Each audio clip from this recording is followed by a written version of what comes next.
Hello there. Welcome back to EBM N5. In this video, we want to look at the question paper, which is our paper two. And we are going to look at the first question on that question paper. So our question reads, Mary Fisher decorates homes using traditional materials and methods, but recently she has decided to use modern materials and methods. People who visit her home are impressed and want to decorate their homes for weddings, graduation, and birthday celebrations. She was awarded the contract to decorate the venue for Miss South Africa 2024. So, on the first part of the question, it will explain how each of the following indirect external environments can affect Mary Fisher's business. So, basically, we are given different environment that we have there. We have got five different sections that we need to answer. So, we are going to look at firstly at the economic environment to look to see how does it affect Mary Fisher's business. But we are seeing that Mary Fisher decorates homes using traditional materials. So, but then the Mary Fisher is just moved from using traditional materials to using modern materials and methods. So basically, that's what we have in terms of the background of the business that we are going to look at. In terms of economic environment, we can maybe try to start and understand what exactly do we mean by economic environment. But we know that economic environment includes all the external factors to the business that influence the buying habits of consumers. So all the external factors that influence the buying habits of consumers to the business, we call them falls under economic environment. So remember, we've got the issues of inflation. It's also a part of our economic environment. So economic environment, on the other hand, you are trying to say it's a macroeconomic environment whereby you're looking at macroeconomic factors. Macroeconomic factors meaning factors that affect the whole economy. For example, you've got inflation, interest rates affects also the whole economy. We also have the issue of unemployment as part of a macroeconomic environment. So basically, those are aspects that we're going to look at. So we go to our answer section, try to see how are we going to answer this question in terms of the response of economic environment. How does it affect the business that we have on hand, that is of Mary Fisher? So our this is going to be our answer section. So we have got explanations that we have here that are responding to that question. So the first part of economic environment we are here. The first point, so this is our economic environment. So basically, this is represents the economic environment. And saying the first point is saying the economy of the country indirectly affects most businesses. If the economy grows, more people are employed, and their income increases, which means more money to spend. This in turn leads to the growth of the business. So basically, we are saying if you have high employment rates, obviously more people will have the potential to buy, and obviously our business is going to grow. So basically, that's the explanation that we have on the first point. So our second point is on interest rates. Remember, interest rate is the cost of borrowing. So if the interest rate increases, the cost of borrowing money for the business is high, hence affecting the net profit. So obviously, when the interest rate increases, it's going to negatively affect the net profit of our business because um, people, it's going to be expensive for the consumers to go and access funds from those financial institutions. So their ability to buy is also reduced. So also it negatively affects our net profit. So on the last part, a higher inflation affects the buying power of many customers. Obviously, if there's inflation, it means also our prices, the price that many is going to charge also are going to be high. And we just apply the law of demand whereby we say there is an inverse relationship or negative relationship that exists between the price and the quantity that is demanded. So if the price increases, quantity demanded will fall. It will negatively affect Mary's business. So this becomes the last point. So on the second part of the question, we're going to look at the technological environment. But we know that technological environment is the state of science and technology in the country and related aspects such as maybe a rate of technological progress. So that's explanation of technological environment. So we want to see how is it going to affect Mary Fisher's business. So we also have an explanation that we have in terms of the second part, which is 1.1.2. So we are saying this part is on technological environment. So first point is saying technological development improves the response of business to customers' needs. So the flexibility is enhanced when we have got technological development, which means the business can easily adjust to customers' needs due to the technology that is there, better technology that is on access. So second point is saying it also leads to new techniques and improved raw inputs, which results in better product quality. So technology also goes beyond entailing that. It also includes the use of modern ideas that use modernized ideas on the in the production processes. So basically, if we have technological development, also it leads to new techniques. We can also have new techniques which are going to enhance the quality of our products that we're going to produce. So basically, it's a positive effect to make business. Then next one is saying the use of new technology might be too costly. So on the other hand, again, technology cannot come only as a positive factor there. It can also be a negative in the sense that if the technology can be expensive to employ, which might negatively affect the business of many.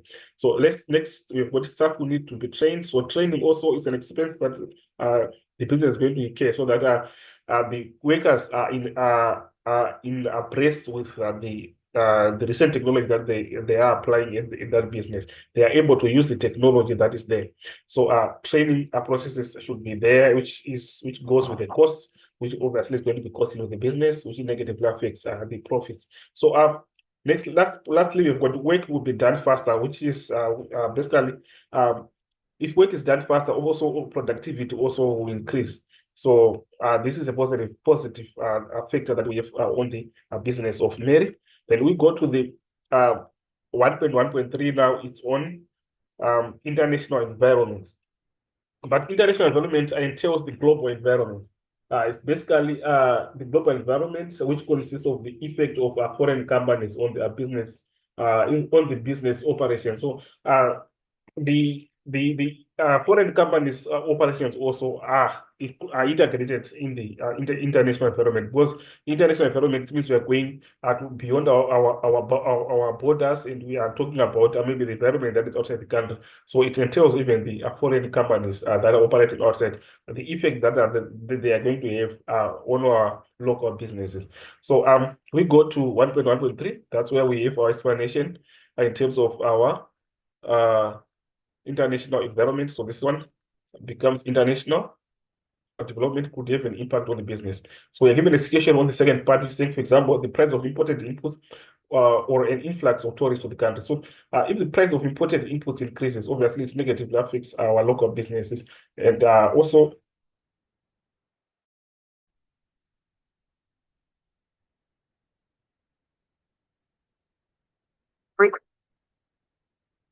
so we are saying on international environment, the example that we are given says the price of imported inputs or influx of tourists to the country.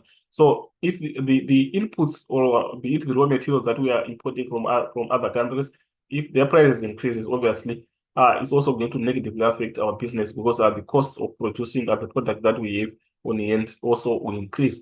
And also influx of tourists to the country. If we've got more influx of tourists to our local country, the business of Mary will also be enhanced. It would also make some profits, because those tourists will buy from that business. So basically, that's what we have in terms of 1.1.3, which is the international environment. Then we go to the next one, which is now the cultural environment. So on cultural environment, on the explanation that we have on cultural environment is that we are talking about maybe the behavioral habits of the people that are surrounding us explains cultural environment.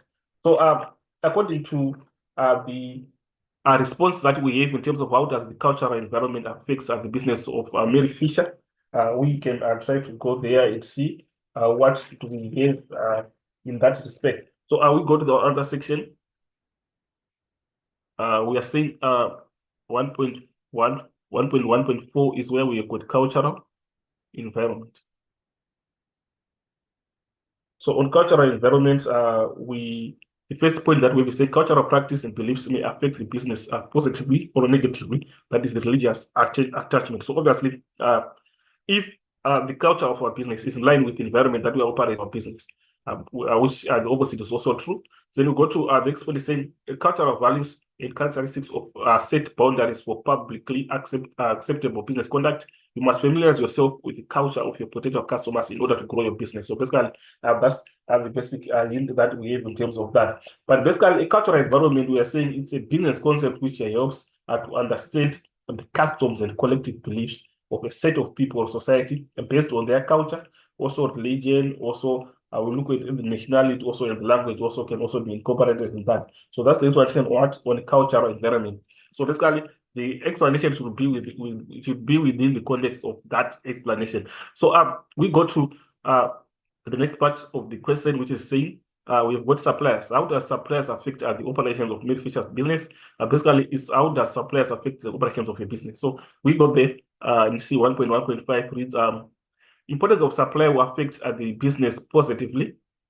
And then ability of a supplier to deliver quality raw materials. Obviously, if quality raw materials are supplied, it's going to lead to more goods and services being produced, and better accepted products are going to be produced by the consumer. Consumers who prefer more better quality products, which can be a result of quality raw material. So we go to the next point: pricing of product and availability of materials. So also the prices of the suppliers. Also remember, the goods that we are buying from the suppliers are in the form of our inputs. They are going to determine the final price of the product that we are selling, because we are going to maybe if we are producing, we are saying we are making our products from the inputs that we are buying from the supplier. So basically, if their prices are high, our final price also is going to be high and it's expensive, so our profits will decrease.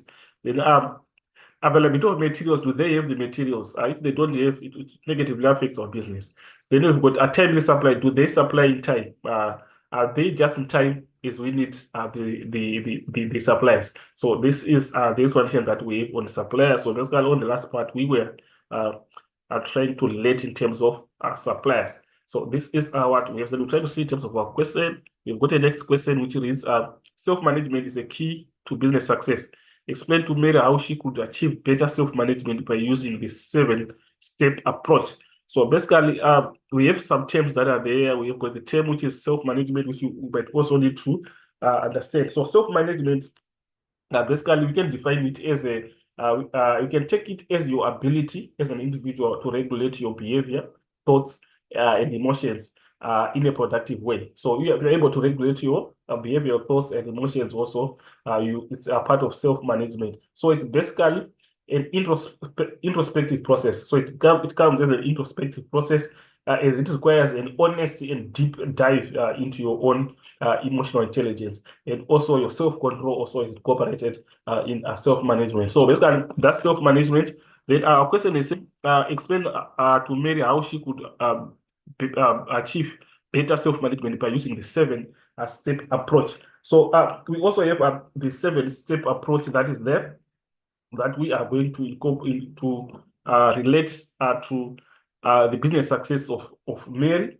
So we go there and try to see the steps that we have according to our answer section. So if you go there, you see that we have our steps here that we need to go through. So on the first one, we are saying there is proactivity. And the explanation that we have on proactivity is that Mary, so this one is going to be the first one. Mary should always be positive about herself and her ability. She needs to be creative and show initiative. Then the next point, the risk doing new things such as studying and even expansion, and then act positively. So basically, this the expansion that we have in terms of proactivity. Then on the second part, which is the second step, we begin with an end in mind. Begin with an end in mind. So basically, beginning with an end in mind, we are saying you are starting with a clear understanding of your destination, of where you are supposed to end. You start knowing very well where you are supposed to end. So we can also try to explain this always having the image of your end of your period. That is the period that you are looking at. You have the image at the end, what you are supposed to be at the end, as a frame of reference for evaluating everything that you are going to do. So it comes as you are going to use that image at the end as a reference of whatever you're going to do. So explanation that we have there saying develop a personal mission statement. So a mission statement is being devised from that image that we have portrayed, that you are supposed to be at the end of. If it is a project, it's at the end of the project. Then set a goal and have workable objectives. So that's basically that's the question on the beginning with an end in mind. Then thirdly, we've got determine your priorities. Know what is important to do first. That is your priority. Know what is important to do first. So important and urgent things should be attended to first. Put first things first. Put first things first. So basically, that's determine your priorities. Then on the fourth one, we consider other viewpoints. Accept differences in workplace. Be open to working with others, obviously with other people, and be able to relate to and communicate with people. So this is I will consider other viewpoints. Then obviously we have now synthesis, which is now the next one, which is obviously describing the issue of teamwork and then interaction with other people, which will encourage a win-win approach. That is a bracket of what experts are supervisors and employees. Then we have got the next one, which is saying win-win situation. On win-win situation, we're saying work towards mutual understanding, reach out to the community, you have a good and mutual working attitude, and lastly, we've got create jobs. So on the last part, which is now the seventh one that we are having there, is personal motivation, which is saying remain committed and focused. We are talking about remain there, so we're saying remain committed and focused in your mission. So this becomes the personal motivation, the drive that we have on yourself, on the activity that you are doing becomes the motivation. So this is what we have on the 7-step approach. So we'll go to the next part of the question, which is saying state any 4 quality control systems that Mary should establish to ensure that a business is managed properly. So obviously, our question is for 8 marks, so it requires at least 4, which is 4 quality control systems. So quality control systems, you see that this is a process through which a business seeks to ensure that product quality is maintained or improved, or it is we can take it as an inspection aspect of quality management. So basically, that's what we have a quality control system. So the question needs 4 quality control systems. So we go to our other section to see the list that we have in terms of quality control systems. So on the first one, we've got timeliness, and then we also have effective organizational structure. We also have strategic control points. We also have cost-effective action, also becomes a control system that we have. Then obviously we have now the last part of our question, which is saying write down the acronym SARS. This is SARS.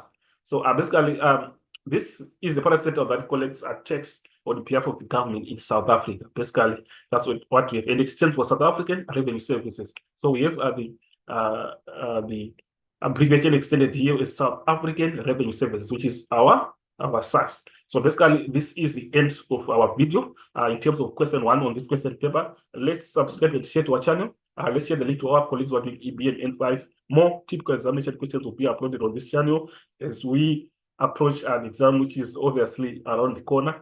So let's get notified. Let's turn on the notification button so that we get notified for any new uploads that are going to be there.